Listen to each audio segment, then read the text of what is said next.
And we welcome you back to this edition of the Talk Shop in Studio 255 at the Laramie Plains Civic Center.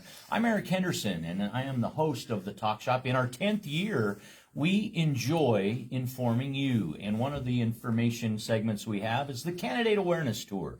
2026, this version, and in this year we visit with Chris Cleven. Good morning, Mr. Cleven. Good morning, Eric, and everybody else. How are you guys doing? For those in the audience that might tune in, we would love for you to introduce yourself the way that you like to be known. Absolutely. I'm Chris Cleven. I'm running for Albany County Commissioner. Some of you guys might have seen my signs out there.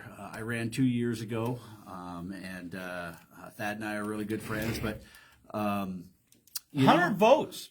Yeah, 91. Oh, 91 final count. 91 was the final count. Right. I still give Thad a hard time for that today, too. But we're good friends. It only takes one to win. No, I agree. And I'll tell you, I really enjoyed the run last go. Everybody had fun. Everybody enjoyed it. I saw, we all. So you're recently back from Evanston in the psych wards of the state of Wyoming. Yeah, and I just really enjoyed the run last go. We everybody kept it clean. Everybody had fun. We talked about what we individually would do different and why we individually are better than the next candidate. Did you learn a lot? I did. I was able to talk with a lot of people, learn about some of the different concerns that people were having, and at the same time, just simply being able to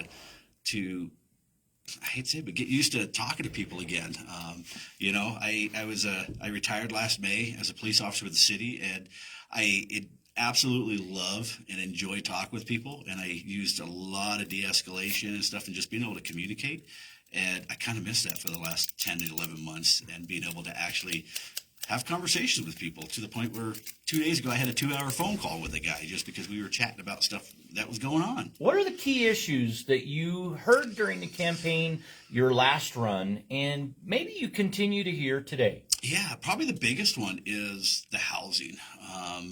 A lot of it is with the city of Laramie is so tight with their housing development that they have a really difficult time, or developers have a really difficult time coming in and actually even building houses or finding locations to build houses because of the stringent rules. And it's not necessarily the safety aspect of it. It's just the idea that the city or the government is regulating, how many trees you have to put on the property, or what type of landscaping and different things, and it gets really frustrating to people. And so as county commissioner, I want to be able to work with some of the landowners at what you would call the donut of Laramie, which is kind of like a 2 to 3 mile buffer around Laramie, and work with some of the landowners and try to get them at the table, if they're willing to, with some developers, and see what things we can come up with to help with some of this housing development out in the county. I know that a lot of it's going to be, a lot of the concerns people have are septic systems and the water systems. And that's where one of the big things that I actually have expertise in is being able to help create a water and sewer, or what they call special districts in the county. And so that, to me, that's huge. I spearheaded and created the special district that we are in, just strictly for road maintenance. You're one of the few to have accomplished that task. Yeah, probably in the last 15 years. I'd have to sit down and look at the dates, but we've had a road district in for about at least 10 years now, I think. And, it's only for road maintenance. And I think right now we're paying $275 a year. And it's based, because of the way we have ours designed, we try to make it as fair as possible. So it's based on how far down the road you drive.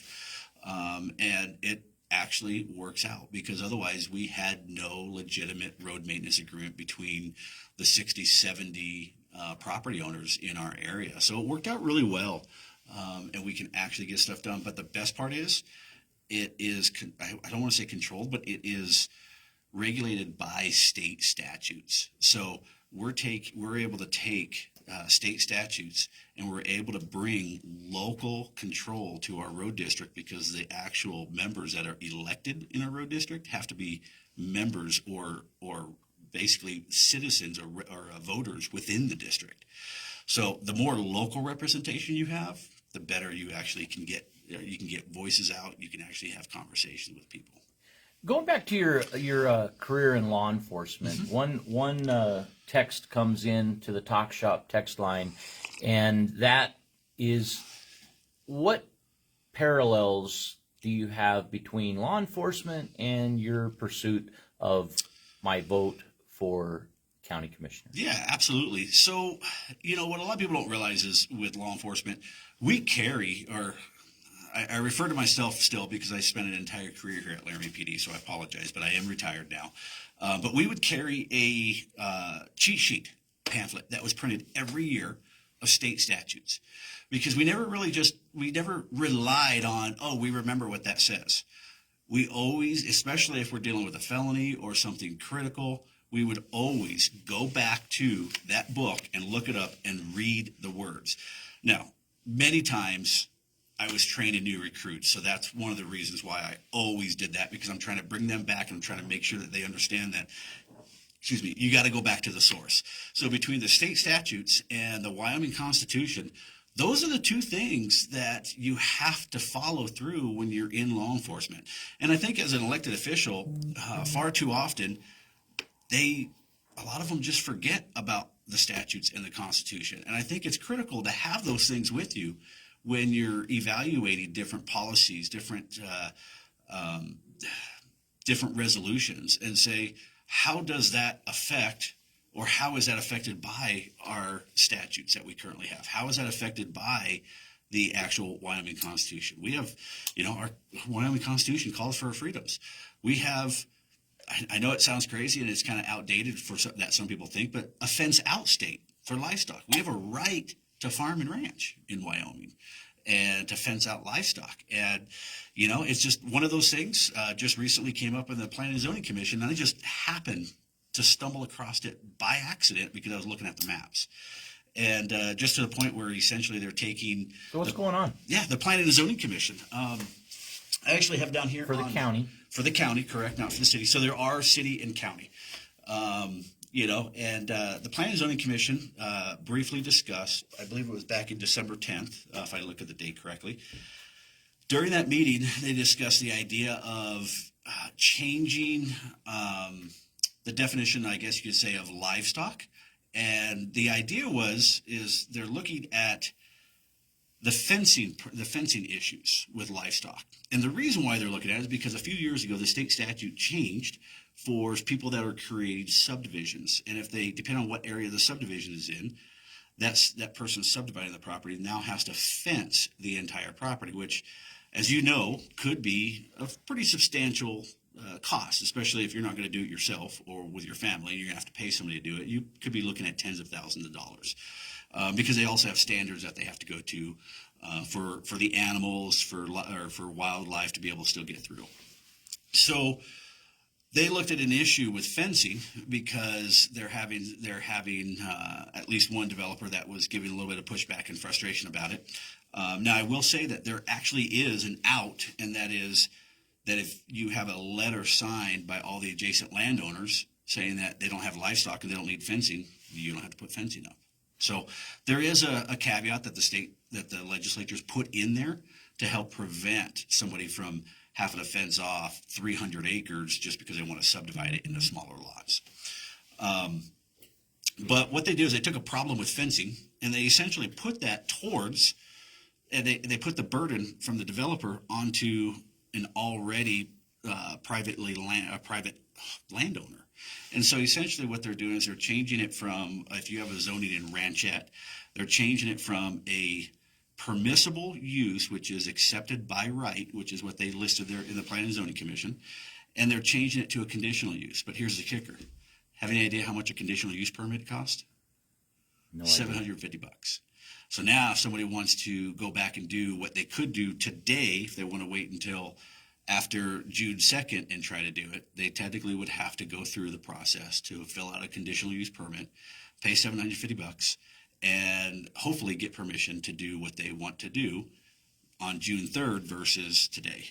So you indicate that you were unaware of this. I did. How many hearings were they on for this change before they made the change in the planning commission? Yeah, so I went back because when I first read that, I was fired up that night. I was reading through. I was actually going back and watching the Planning and Zoning Commission meetings because I wanted to see what was actually discussed. Like, okay, I want to understand. I'm a why person. Why did they actually make this change? And so I wanted to understand it. And believe it or not, the actual change for ranchette property was never discussed, not even once. The only mention to it was the fact that it was changed by the planning and zoning, the planning office, and they discussed some of the stuff in neighborhood zoning as well as industrial zoning, but they never actually discussed it. And so on December 10th, the Planning and Zoning Commission actually sent it back to the planning office to make those changes, is what they said. They came back in January, had their meeting, and it was the planning office got up, said, "This is what this is the," didn't even really discuss the changes, just said, "This is what the discussion was last time," and they voted to go ahead and pass it. There was, again, zero discussion whatsoever to What do you think ranchette. procedurally, Chris? What do you think procedurally should happen on this type of business matter or Yeah. type of thing? So I guess to me this hits home a little bit harder. The reason is because I bought my land, and it's only 5 acres, but I bought my land, gosh, it was now, I think we bought it in 07, maybe 06. And we were what was called rural residential. And that's kind of, yeah, we were residential, but in order to be agriculture in Wyoming, you have to have a minimum of 35 acres. So we can't be called agriculture. Well, about 3 years ago, the planning division did a whole kind of uproar, and they changed things around, and they changed the definition of some of these different zones and actually moved me from rural residential to a ranchette.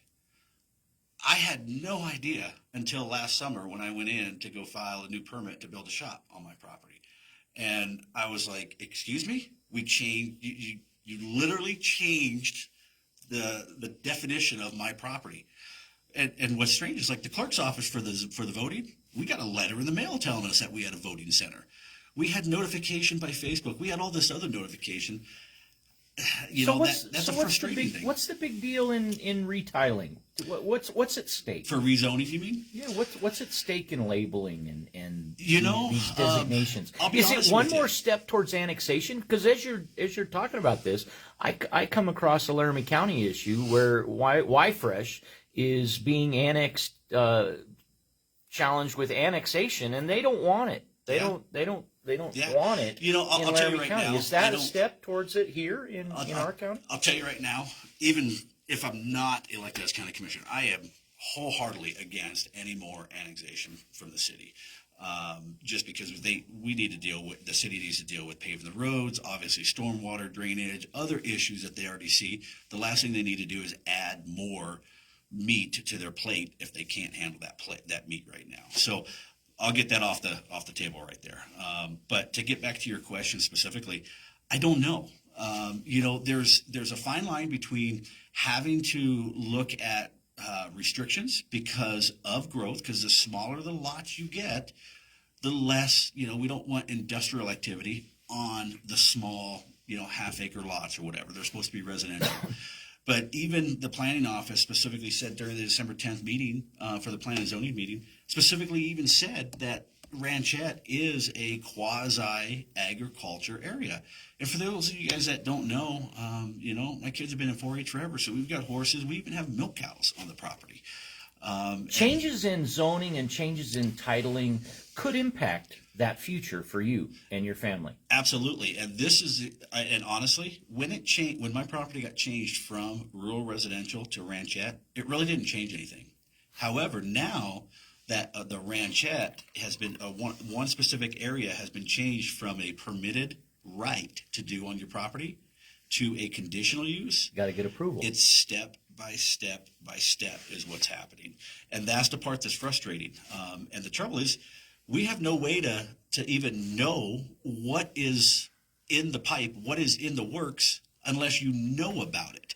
And how often in your time in Laramie, Wyoming, Albany County, have you heard something similar to this? Well, nobody said anything. If nobody complains, we're just gonna roll with it. Yeah. It's not important that we give proper, accurate notice of a public hearing. We're just. Yeah. It's unfortunate that somebody might not know, but we're just going to roll with it. Yeah, and I want to clarify too, Eric. All the proper legal notifications were done. So the Planning and Zoning Commission had their notices. They had their public input periods. So everything was done above board on that aspect. But at some point, how do we make the public more aware of what's going on? And I actually last Friday I went in and talked with the planning director, and I said, "What is up with this? Why do we do this?" Who is the planning director? It's David Gersh over there at. Okay. It's on the South Third over. For those of you guys that have been around for a while, it used to be like a rock climbing sports store down there. South Third. Okay. Yep. Just south of. Used to be the old Loaf and Jug. I keep saying used to be because we change a lot, but now is the Ecultra or gas station down there. Mm-hmm. But I went in there and had a good conversation with them, and just kind of wanted to learn why did we make this change, and really it came down to the fencing aspect of it, and so I actually proposed some different ideas. I said, hey, if we have a fencing issue, let's address the fencing issue. Let's not take rights away from other people. We didn't see eye to eye on the idea of the rights, but that's just how I am. I look at it and say, if this is the zoning regulations say that I could do something by right, to me, that is a right that we are allowed to do. And so will it affect most people? Probably not. But, something I think about is I have kids in 4-H. They're not going to be able to, let's face it, buy very big lots, even 5-acre lots in our jurisdiction right now. Probably in the next 5 years or so, they're probably not going to be able to. So if they're going to have to be on a little bit smaller lot, a 5-acre or a 4-acre lot, that just restricts them from being able to do what they want to do on their property. That essentially they got raised to learn how to do with 4-H. And there is caveats, and I will clarify, there is some caveats in there for what they call incidental use or for 4-H stuff that it would allow. But at the same time, all it takes is somebody that wants to have a different agenda and read the rules and say, well, this is what it is. And so that's really what I want to get at, is trying to figure out, how do we get the people involved? How do we let people know?